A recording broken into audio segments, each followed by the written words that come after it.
ಸುಂದರ ಧನಿಕರಿಗೆ. ಬರಬೇಕು ಗಂಡುಗಲಿ ಅನಿಸಿಕೊಂಡಿರುವ ಶಿವರ ಅಣ್ಣನಾದ ವಸಂತನ ಆಗಮನ ನನ್ನ ಮನೆಗೆ ಬಂದ ಕಾರಣ ಔತ್ಸುಕತೆವಿದ್ದಾಗಲೇ ಬರಬೇಕಲ್ಲ ಶ್ರೀಮಂತರೇ.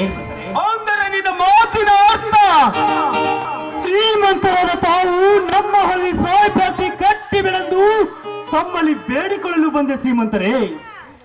ಈ ನರಹಂತಕ ಒಮ್ಮೆ ನಿರ್ಧಾರ ಮಾಡಿದ ಮೇಲೆ ಅದನ್ನು ಬದಲಿಸಲು ಯಾರು ಕೂಡ ಸಾಧ್ಯವಿಲ್ಲ. ನಿಮ್ಮ ಹೊಲದಲ್ಲಿ ಸಾಯ್ ಫ್ಯಾಕ್ಟರಿ ಕಟ್ಟುವ ವಿಷಯದಲ್ಲಿ ಇಡೀ ಪ್ರಪಂಚವೇ ನನಗೆ ಎದುರಾಗಲಿ, ರಕ್ತದ ಸುರುಮಳೆಗೆ ಸುರಿಲಿ, ಫ್ಯಾಕ್ಟರಿ ಮಾತ್ರ ಕಟ್ಟುತ್ತೇನೆ. ದಯವಿಟ್ಟು ಹಾಗೆ ಹಠ ಮಾಡಿ ಈ ಬಡವನ ಪಾಲಿಗೆ ಮುಳ್ಳಾಗಬೇಡಿ ಶ್ರೀಮಂತರೇ, ಮುಳ್ಳಾಗಬೇಡಿ. ನಿಮ್ಮ ಹಠವನ್ನು ಸಾಧಿಸಿ. ಈ ಬಡವರಿಗೆ ತಾವು ಕಣ್ಣಾದ ತಾವು ಈ ರೀತಿ ಮಾತನಾಡುವುದು ಸರಿಯಲ್ಲ ಶ್ರೀಮಂತರೇ, ಸರಿಯಲ್ಲ. ನಮ್ಮ ಹೊಲ ಫ್ಯಾಕ್ಟರಿ ಕಟ್ಟುವ ವಿಷಯವನ್ನು ಬಿಟ್ಟು ಬೇಕಾದ್ರೆ ಪ್ರಾಣ ಕೊಡಿ ಎಂದರೆ ಕೊಡುವೆ, ಆದರೆ ನಿಮ್ಮ ನಿರ್ಧಾರವನ್ನು ಬದಲಿಸಿ ಶ್ರೀಮಂತರೇ. ವಸಂತ, ನಿಮ್ಮ ಹೊಲದಲ್ಲಿ ಫ್ಯಾಕ್ಟರಿ ಕಟ್ಟಲು ಇಡೀ ಸರ್ಕಾರವೇ ಈ ನರಹಂತಕನ ಅಂಗೈಯಲ್ಲಿ ಆಟ ಆಡುತ್ತಿರುವಾಗ ನಿನ್ನ ಪರ್ಮಿಷನ್ ಕೊಟ್ಟಿರು ಅಂದಾಗ ನನಗೆ ಯಾರು ಭಯವಿಲ್ಲ ಈ ನಾಡಿನಲ್ಲಿ. ಅಂದಾಗ ನೀನು ಅತ್ತಿ ಒತ್ತಿ ಬೇಡಿಕೊಂಡರು ಕರಗಲಾರದು ಈ ನರಹಂತಕನ ಮನಃ. ಸುಮ್ಮನೆ ನನ್ನ ತಲೆ ಬಿಸಿ ಮಾಡಬೇಡ, ಮರ್ಯಾದೆಯಿಂದ ಇಲ್ಲದ ಹೊರಟು ಹೋಗು. ಶ್ರೀಮಂತರೇ, ಇಷ್ಟು ದಿನ ನೀವು ನಮ್ಮ ಮನೆತನ ಮೇಲೆ ನೆರಳಾಗಿ ಈ ಬಡವರಿಗೆ ಕಣ್ಣಾದ ತಾವು ಈ ರೀತಿ ಮಾತನಾಡುವುದು ಸರಿಯಲ್ಲ ಶ್ರೀಮಂತರೇ, ಸರಿಯಲ್ಲ. ನಮ್ಮ ಹೊಲದಲ್ಲಿ ಫ್ಯಾಕ್ಟರಿ ಕಟ್ಟು ವಿಷಯವನ್ನು ಬಿಟ್ಟು ಬೇಕಾದರೆ ಈ ನನ್ನ ಪ್ರಾಣ ಕೊಡಿ ಎಂದರೆ ಕೊಡುವೆ, ಆದರೆ ನಿಮ್ಮ ನಿರ್ಧಾರವನ್ನು ಬದಲಿಸಿ ಶ್ರೀಮಂತರೇ, ನಿಮ್ಮ ಕಾಲಿಗೆ ಬಿತ್ತು.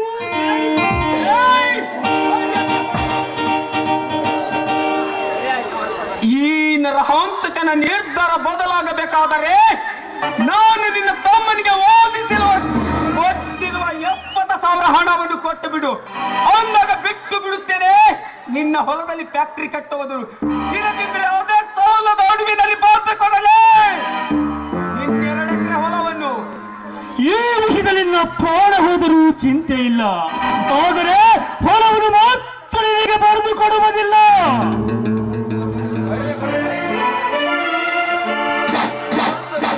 ಸಹಿಸಿಕ ಮಗನೇ ಈ ನರಹಂತಕನ ಹೊಡೆತವನ್ನು. ಹೊಡೆಯಬೇಡಿ ಶ್ರೀಮಂತರೇ, ಹೊಡೆಯಬೇಡಿ. ಆಟ ಮಾಡಿ ನನ್ನನ್ನು ಹೊಡೆಯುವುದು ಬಡಿಯುವುದು ಈ ರೀತಿ ವಿಚಿತ್ರ ಕೊಟ್ಟಿದೆ ನನ್ನ ತಮ್ಮ ಶಿವನಿಗೆ ಗೊತ್ತಾದರೆ ನಿನ್ನ ರುಂಡ ಆಗುವುದು ಖಂಡಿತ. ರುಂಡ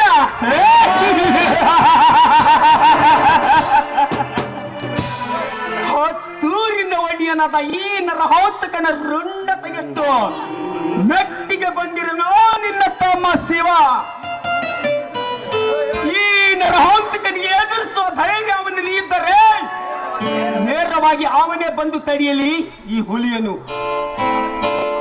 ಅದನ್ನು ಬಿಟ್ಟು ಕೈಲಾಗ್ರೆ ಹೇಳಿ ನಿನ್ನನ್ನು ಕಳಿಸಿದಾನೆ ಅವನ ಯಾವ ಮಾಸೂರಲೇ ನಿನ್ನ ತಮ್ಮ ಸಿಡದಿದ್ದ ಶಿವ. ಒಂದು ವೇಳೆ ಅವನಲ್ಲಿ ಸೂರತನದ ರಕ್ತ ಅಡಗಿದಿದ್ದರೆ ಬಂದು ತಡೆಯಲಿ ಹುಲಿಯನ್ನು ನಾನು ನೋಡೇ ಬಿಡುತ್ತೇನೆ.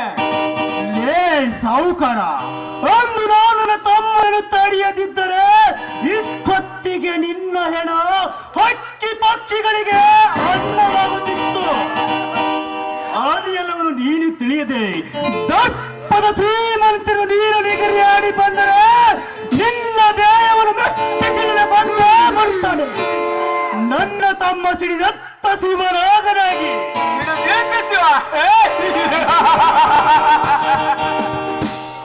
ಈ ನರಹಂತಕನ ಸಿಂಹದ ಗರ್ಜಿ ಹೆದರಿ ಹೇಡಿಯಾಗಿ ಕುಳಿತನು ಅವನಲ್ಲೇ ನಿನ್ನ ತಮ್ಮ ಸಿಡಿದಿದ್ದ ಶಿವ.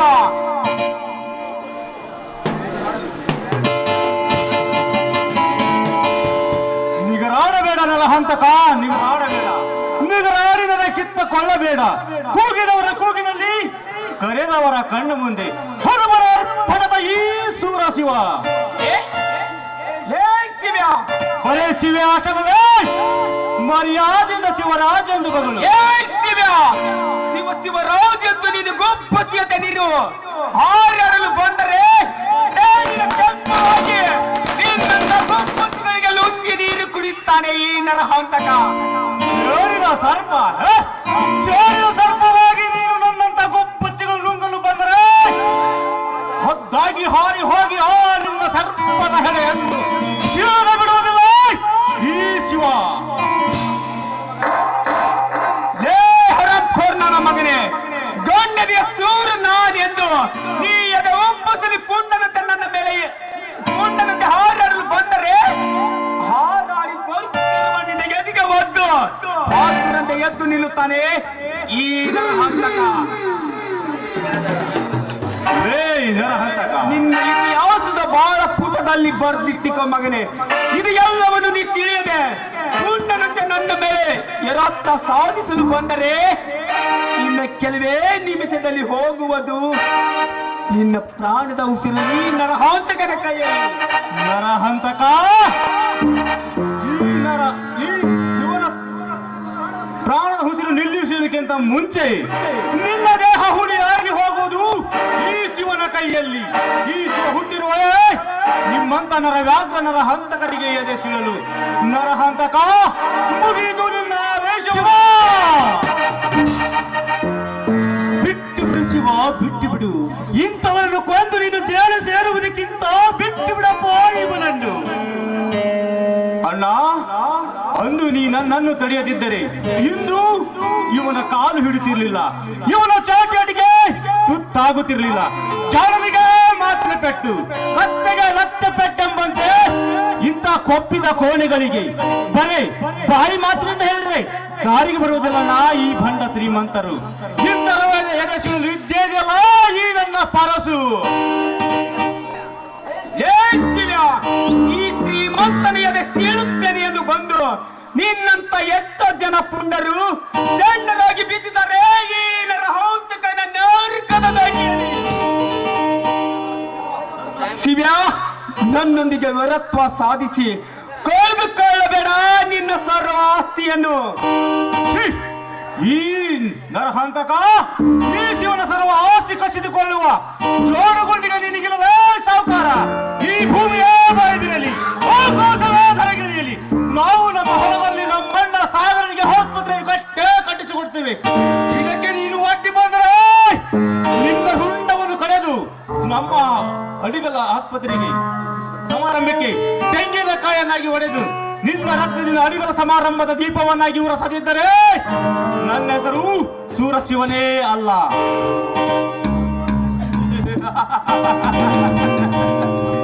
ಆಸ್ಪತ್ರೆ ಈ ನರಹಂತಕ ಆಸ್ಪತ್ರೆ ಕಟ್ಟುತ್ತೀನಿ ಎಂದು ಎದೆ ತಟ್ಟಿ ಹೇಳುವ ಶಿವ್ಯ, ಈ ನರಹಂತಕ ಪರ್ಮಿಷನ್ ಕಟ್ಟಿರ್ತಾನೆ ನೀನು ಆಸ್ಪತ್ರೆ ಕಟ್ಟುವುದು. ನರಹಂತಕ ನಿನ್ನ ಪರ್ಮಿಷನ್ ತೆಗೆದುಕೊಳ್ಳಲು ನೀನೇನು ಸರಕಾರವಲ್ಲ, ಅದಕ್ಕೆಲ್ಲ ಸರಕಾರವಿದ್ದೇ ಇದೆ. ಸರ್ಕಾರ ಇಡೀ ಸರ್ಕಾರವೇ ಈ ನರಹಂತಕನ ಅಂಗೈಯಲ್ಲಿ ಆಟ ಆಡುತ್ತಿರುವಾಗ ನನ್ನ ಪರ್ಮಿಷನ್ ಯಾವನ ಕೊಡ್ತಲ್ಲೇ ನಿನಗೆ ಅನುಮತಿ? ಎಂದಿದ್ದರೂ ನೀನು ಈ ನರಹಂತಕನಿಗೆ ಸಲಾಂ ಹೊಡೆಯಲೇಬೇಕು. ಈ ಸಮಾಜದಲ್ಲಿ ಈ ಶಿವ ಸಲಾಂ ಹೊಡೆಯುವುದು ಮೂರೇ ಜನಕ್ಕೆ ಮಾತ್ರ. ಮೊದಲು ನನಗೆ ಜನ್ಮ ಕೊಟ್ಟ ತಂದೆ ತಾಯಿಗಳಿಗಿಂತಲೂ ಹೆಚ್ಚಿನ ಪ್ರೀತಿಯಿಂದ ನೋಡಿಕೊಳ್ಳುತ್ತಿದ್ದ ಈ ನಮ್ಮ ಅಣ್ಣ, ನಂತರ ಆ ದೇವರು, ಆನಂತರ ನನ್ನ ತಂದೆ ವೆಂಕಟೇಶ್ವರನ್ನು ಬಿಟ್ಟು ಈ ಜನ್ಮದಲ್ಲಿ ನಿನ್ನಂತ ಕಟುಕರಿಗೆ ಸಲಾಂ ಹೊಡೆದು ಶರಣಾಗಲಾರದು ಈ ಗುಂಡಿಗೆಯ ಶಿವ. ನೋಡು ಶ್ರೀಮಂತರೇ, ನಮ್ಮಿಬ್ಬರ ಕಾಗಡ ಮುಂದುವರೆದರೆ ಶಿವನ ಹೆಣೆಗಳಿದ್ದ ಹತ್ತಿರಕ್ಕೆ ಹೆಣೆಗಳ ರಾಶಿಯೇ ಬಿದ್ದು ಶಿವನ ದೇವರಂತ ಈ ನಮ್ಮ ಊರು ಮೋಚನಾಗುವುದರಲ್ಲಿ ಸಂದೇಹವಿಲ್ಲ. ದಯವಿಟ್ಟು